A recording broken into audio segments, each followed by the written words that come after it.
नमस्कार, स्वागत है आपका बीटीवी न्यूज में। आपके साथ मैं हूं सना और आइए खबर शुरुआत से पहले एक नजर डाल लेते हैं हेडलाइंस पर। देश के गौरवशाली इतिहास से युवा पीढ़ी को अवगत कराने क्रीड़ा भारती द्वारा आयोजित की गई पावर खिंड दौड़ सिविक सेंटर से आरंभ हुई दौड़ का मदन महल स्थित शिवाजी प्रतिमा स्थली में हुआ समापन। प्रदेश के कृषि मंत्री कमल पटेल ने विपक्ष पर साधा निशाना, कहा कि कमलनाथ अब होंगे अनाथ, छिंदवाड़ा में होगी उनकी हार, भाजपा की फिर से बनेगी सरकार। किसानों के साथ छलावा करने वाले नाथ अब होंगे अनाथ और छिंदवाड़ा समेत पूरे प्रदेश में भाजपा की जीत होगी, ये कहना है प्रदेश के कृषि मंत्री कमल पटेल का। जबलपुर प्रवास पर आए कृषि मंत्री ने मीडिया से चर्चा करते हुए कहा कि भाजपा की रीति नीति अच्छी है, लिहाजा जनता को पार्टी पर भरोसा है। प्रदेश के किसान कल्याण एवं कृषि विकास मंत्री कमल ने जबलपुर प्रवास के दौरान मीडिया से चर्चा करते हुए न केवल किसानों के लिए चलाई जा रही योजनाओं के बेहतर क्रियान्वयन के बारे में बताया, बल्कि विपक्ष पर भी जमकर निशाना साधा। उन्होंने कहा कि छिंदवाड़ा में कमलनाथ और नकुलनाथ की भी हार होगी, क्योंकि जनता उनका छलावा समझ चुकी है। कुछ कांग्रेस विधायकों के भाजपा के संपर्क में आने की बात पर कृषि मंत्री ने ये कहा कि कई लोग भाजपा में आना चाहते हैं, लेकिन भारतीय जनता पार्टी के पास बहुत कार्यकर्ता पहले से ही मौजूद हैं। हमने जनता का दिल जीता है, हमने जनता का विश्वास जीता और विकास किया है, और उसी के बल पर जनता का आशीर्वाद प्राप्त होगा और पुनः हम सरकार बनाएंगे प्रचंड बहुमत से। और कमलनाथ जी से मैं पूछना चाहता हूं कि जब तुमने किसानों के साथ तुम ठगना, तो तुम किसानों को ठगा कि 10 दिन के अंदर 2 लाख का कर्जा माफ कर देंगे, नहीं तो मुख्यमंत्री बदल देंगे। राहुल गांधी ने कहा था, राष्ट्रीय अध्यक्ष कांग्रेस, वचन दिया था, वचन देकर झूठ बोला और धोखा दिया, इसलिए जनता ने धक्का दिया। हमने जनता जो कहते हैं वो करते हैं, और कांग्रेस कथनी करने में अंतर है, और इसलिए कांग्रेस की विश्वसनीयता खत्म हो गई। अब कांग्रेस के नेता कितना ही नाक रगड़ लें, उल्टे लटक जाएं, कुछ भी कर लें, अब जनता विश्वास करने वाली नहीं है। और भारतीय जनता पार्टी के नेता अच्छे, नीति अच्छी और नीयत अच्छी, और हम जो कहते हैं वो करते हैं, इसलिए जनता का विश्वास है, इसलिए चुनाव जीतेंगे। भारतीय संस्कृति एवं देश की गौरव गाथा से युवा पीढ़ी को अवगत कराने के लिए क्रीड़ा भारती जबलपुर महानगर द्वारा पावन खिंड दौड़ का आयोजन किया गया। सिविक सेंटर से आरंभ हुई दौड़ का मदन महल थाने के समीप छत्रपति शिवाजी महाराज की प्रतिमा स्थली पर समापन हुआ। क्रीड़ा भारती द्वारा आयोजित पावन खिंड दौड़ का सिविक सेंटर से शुभारंभ हुआ, जिसमें हर आयु वर्ग के धावक शामिल हुए।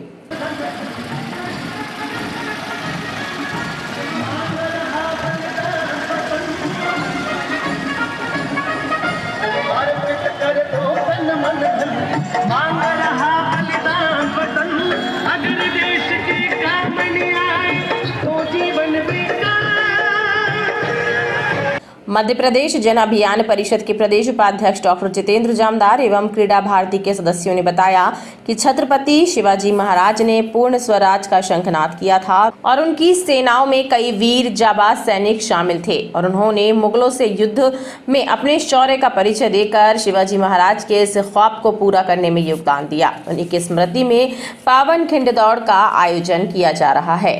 इसका मकसद युवा पीढ़ी को भारतीय संस्कृति एवं गौरवशाली इतिहास से रूबरू कराना है। छत्रपति शिवाजी महाराज एक ऐसे योद्धा थे जिन्होंने अपने जीवन के 35 वर्ष निरंतर संघर्ष किया। स्वराज्य की स्थापना करने वाले छत्रपति शिवाजी महाराज के ऐसे अनेक सेनापति, ऐसे अनेक सेवक हुए जिन्होंने अपने प्राणों को हंसते हंसते त्याग दिया। आज के जिनको हम श्रद्धांजलि अर्पित करने के लिए एकत्र हुए हैं बाजी प्रभु देशपांडे, कि शिवाजी महाराज को संरक्षित करने के लिए अपने प्राणों का बलिदान दिया, भारत माता के लिए अपने प्राणों का बलिदान दिया। आज उसके स्मृति में पावन खिंड दौड़ का आयोजन यहाँ पर हुआ।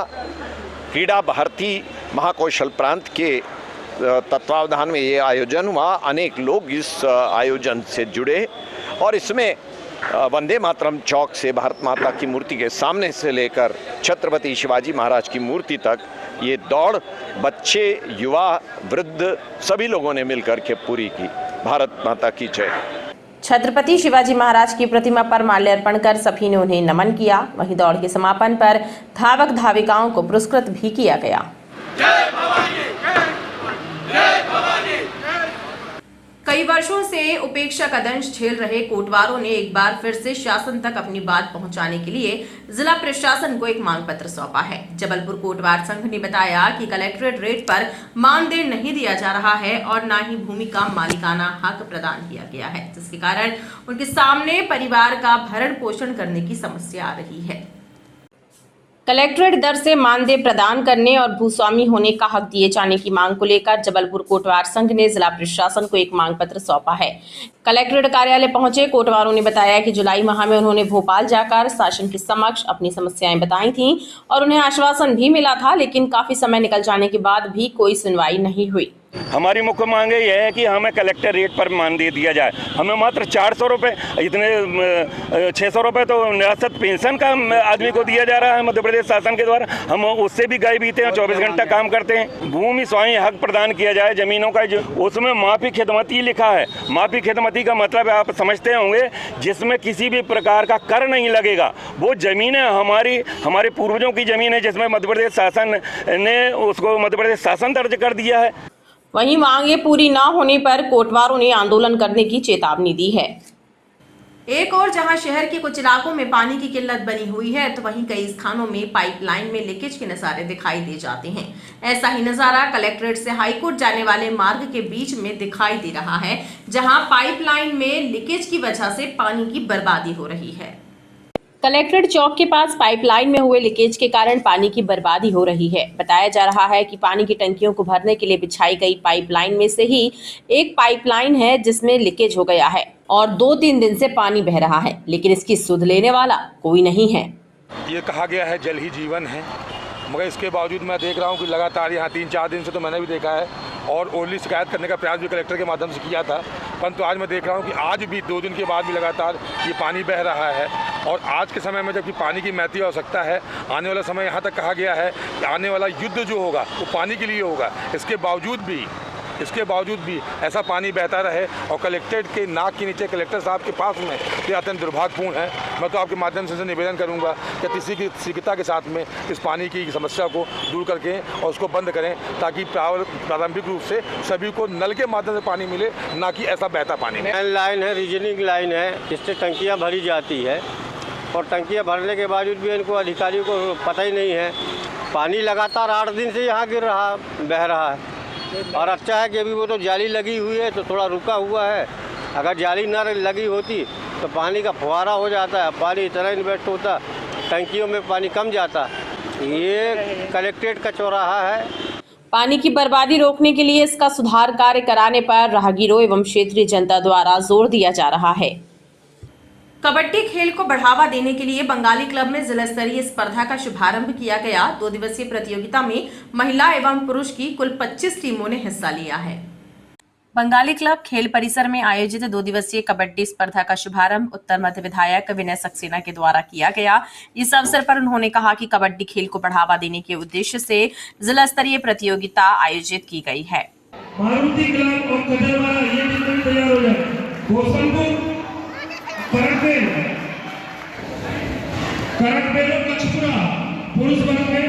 कबड्डी का आयोजन किया गया है और आप देख रहे हैं कि बहुत महिला और पुरुष वर्ग के हिसाब से सभी बच्चे आज यहाँ पे बड़े उत्साह के साथ भाग ले रहे हैं। अभी हम सब ने मिल के आज इस कार्यक्रम का उद्घाटन किया है।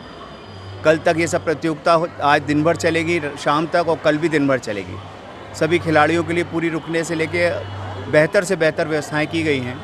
सभी खिलाड़ियों को मेरी ओर से बहुत शुभकामनाएं।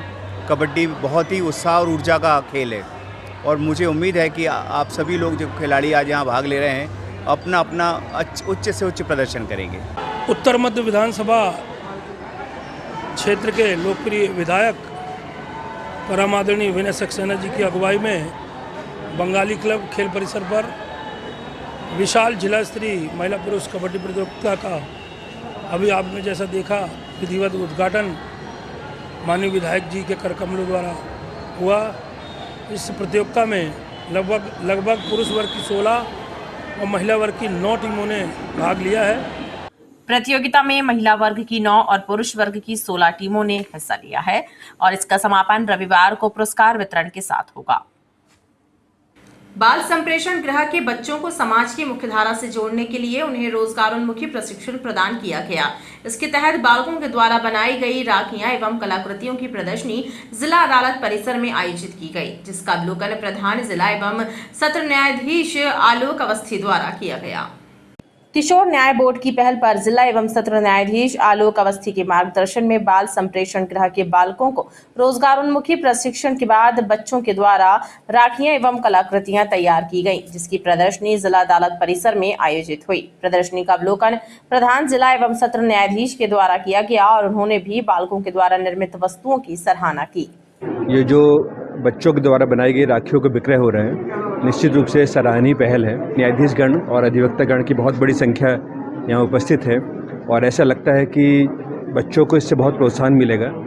जो बच्चे किसी कारण से गलत राह पे चले गए हैं, उनको ये पहल ऐसा एहसास कराती है कि वो समाज के लिए उपयोगी हो सकते हैं और इसके लिए उन्हें जो प्रशिक्षण दिया जाता है, जो प्रोत्साहन मिलता है, ये निश्चित रूप से जब वो बाहर समाज के सामने जाएंगे तो उनके लिए बहुत उपयोगी होगा। जिला एवं सेशन न्यायालय में किशोर न्याय बोर्ड की एक पहल करते हुए जो बच्चे अपराध की ओर चले गए हैं और उनको एक व्यावसायिक प्रशिक्षण देते हुए और एक मार्गदर्शन देते हुए ये राखी बनवाकर उनको एक दिशा दी गई है, जिससे कि वो वापस अपने घर लौटकर एक कुछ नया व्यवसाय कर और इस क्षेत्र में भी आगे बढ़ के अपने लिए आय अर्जित कर सके, परिवार की आर्थिक स्थिति को थोड़ा सुधार सके। प्रदर्शनी में विक्रय के लिए रखी गई सामग्रियों को अधिवक्ता एवं न्यायाधीश गणों द्वारा खरीदकर बच्चों का उत्साहवर्धन किया गया।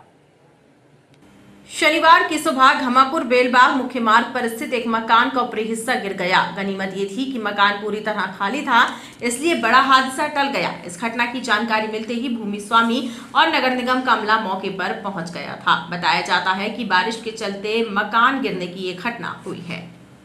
घमापुर चौक से बेलबाग की ओर जाने वाले मुख्य मार्ग पर शनिवार की सुबह एक मकान का ऊपरी हिस्सा गिर गया। ये हादसा सुबह 6 बजे के आसपास हुआ। गनीमत ये थी कि मकान खाली था, नहीं तो कोई भी बड़ा हादसा हो सकता था। इस घटना की जानकारी मिलने के बाद भूमि स्वामी और नगर निगम का अमला मौके पर पहुंच गया था। नगर निगम के अमले द्वारा सड़क पर गिरे मकान के मलबे को हटाया गया। भूमि स्वामी मनीष कुमार चौरसिया ने बताया कि हादसा सुबह 6 बजे के आसपास हुआ है। मनीष कुमार चौरसिया में भूमि स्वामी। आज ये सवेरे 6 बजे करीब पूरा मकान गिर गया है ना। तो बच गया कि अच्छा हुआ कि कोई रहा नहीं, ये दुकानदार इसके अंदर सोता है ना। और पूरा अपना ये मकान टूट गया, तो पूरा मकान ये डैमेज है, पिछले साल भी गिरा और अभी भी गिरा। बताया जाता है कि मकान का ऊपरी हिस्सा काफी जर्जर हो चुका था। मकान के निचले हिस्से में दुकानें बनी हुई हैं। गौर सालीवाड़ा स्थित एक पेट्रोल पंप में कोबरा सांप घुस जाने से हड़कंप मच गया। सूचना मिलने के बाद सर्प विशेषज्ञ पेट्रोल पंप पर पहुंचे और सांप की तलाश शुरू की और स्टोर रूम में डेरा जमाकर बैठे सर्प को काबू में कर पंप संचालक एवं कर्मचारियों को कोबरा की दहशत से निजात दिलाई। सर्प मित्र संजय सोनकर, संदेश तिवारी एवं अंकिता पांडे ने बताया कि कोबरा प्रजाति का ये सांप लगभग 5.5 फुट का है और ये काफी जहरीला होता है। उन्होंने सांप को जंगल में छोड़ दिया है।